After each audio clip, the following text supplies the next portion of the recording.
ভেঙে পড়ল ভারতীয় ক্রিকেটের আরেকটি দেওয়াল। ক্রিকেট থেকে অবসর নিলেন চেতেশ্বর পূজারা, আর সেই সঙ্গেই ধৈর্যশীল, সুশৃঙ্খল আর ডিফেন্সিভ ব্যাটিং সাম্রাজ্যের শেষ প্রদীপটাও নিভে গেল। আদর্শ, নিষ্ঠা আর ধৈর্যের অপর নাম ছিল চেতেশ্বর পূজারা। বর্তমানের টি-20-র যুগেও তিনি আঁকড়ে ধরে রেখেছিলেন সেই পুরনো ওল্ড ফ্যাশন বোরিং স্টাইলের টেস্ট ব্যাটিংকে। অন্যদিক থেকে যখন ঋষভ পন্থের মতো ব্যাটাররা একের পর এক অবিস্মরণীয় শট খেলছেন, পূজারা তখনও অন্য দিক থেকে বলটাকে আস্তে করে শুধুমাত্র ডিফেন্স করছেন। একের পর এক বল এসে তার শরীরে বুলেটের মতো আঘাত এনেছে, কিন্তু বোলাররা কখনই তার ডিফেন্সকে ভেদ করতে পারেনি। তার শরীরকে তিনি বলের সামনে ঢাল হিসেবে দাঁড় করিয়েছেন। টেস্ট ক্রিকেটে তিনি খেলেছেন মোট 16,217টি বল।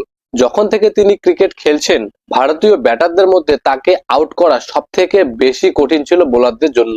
এমনকি বিরাট কোহলির থেকেও চেতেশ্বর পূজারাকে আউট করা বেশি কঠিন ছিল। তাকে একবার আউট করার জন্য বোলারদের প্রায় 100টি বলের দরকার পড়তো। টেস্টে মোট 103টি ম্যাচে রান করেছেন 7,195, অ্যাভারেজ 43.60, 19টি শতরান, 35টি অর্ধ শতরান আর হাইয়েস্ট 206। শুধুমাত্র রান দেখে তার সঠিক ইম্প্যাক্টটা বোঝা যাবে না। তার ইম্প্যাক্টটা বোঝার জন্য দেখতে হবে তিনি কতগুলো বল খেলেছেন, কত সময় ধরে তিনি ক্রিজে টিকে ছিলেন। তাহলেই আমরা তার সঠিক ইম্প্যাক্টটা বুঝতে পারবো।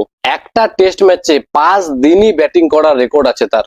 তিনি একমাত্র ভারতীয় ব্যাটার যিনি টেস্টে একটা ইনিংসেই 500টিরও বেশি বল খেলেছেন। 2017-তে রাঁচিতে অস্ট্রেলিয়ার বিরুদ্ধে তিনি 525টি বল খেলেছিলেন, রান করেছিলেন 202 আর ব্যাটিং করেছেন মোট 672 মিনিট ধরে। ফার্স্ট ক্লাস ক্রিকেটে তার 18টি ডাবল সেঞ্চুরি আছে, যেটা ভারতীয়দের মধ্যে সর্বোচ্চ। তবে চেতেশ্বর পূজারাকে নিয়ে কথা হবে আর বর্ডার গাভাস্কার ট্রফির প্রসঙ্গ আসবে না, এটা কি হতে পারে?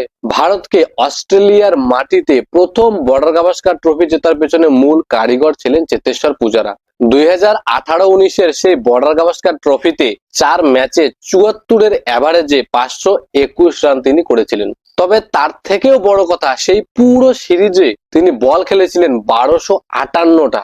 দ্বিতীয় কেউ 700টা বলও খেলতে পারেনি।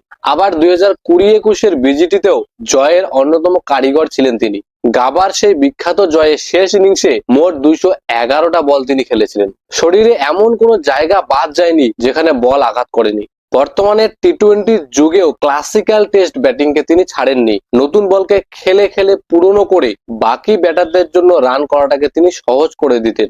যে কোনো টেস্ট টিমেরই 4 নাম্বার ব্যাটার সব থেকে ভালো খেলে যখন সেই টিমে 3 নাম্বার ব্যাটার হয় সলিড। সচিন টেন্ডুলকরও তার সেরা ফর্মে ছিলেন যখন 3 নম্বরে রাহুল দ্রাবিড় সলিড ফর্মে ছিলেন। ঠিক তেমনি বিরাট কোহলিও তার ক্যারিয়ারে সেরা টেস্ট ফর্মে ছিলেন যখন 3 নম্বরে চেতেশ্বর পূজারা ভালো ফর্মে ছিলেন।